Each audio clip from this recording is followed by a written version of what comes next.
And I would say to all my colleagues, has indicated he's prepared to sign the bill. A stunning announcement on the Senate floor Thursday from Majority Leader Mitch McConnell ends days of doubt over whether President Donald Trump would agree to a bipartisan border security deal. But Trump told McConnell he will also declare a national emergency, a move many Republicans had opposed. I'm going to support the national emergency declaration. The bipartisan deal offers $1.37 billion for new fencing along the border with Mexico, but does not grant Trump the $5.7 billion he wanted for the wall. But it all hinges around the wall.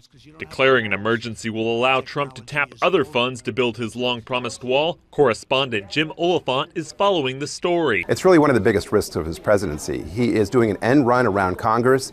He's basically doing the kind of thing that Republicans hated about Barack Obama. They hated the idea of sweeping executive power. House Speaker Nancy Pelosi was swift to react. So the precedent that the president is setting here is something that should be met with great unease and dismay by the Republicans, because if the president can declare an emergency on something that he has created as an emergency, an illusion that he wants to convey, just think of what a president with different values can present to the American people. There's a very good chance that this is all going to end up in court.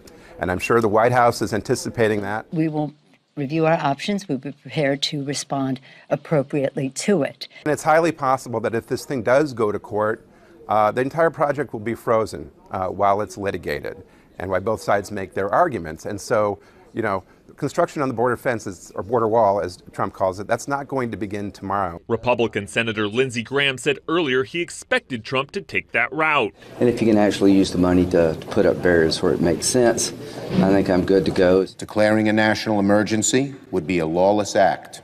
Both the Senate and the House passed the bill on Thursday.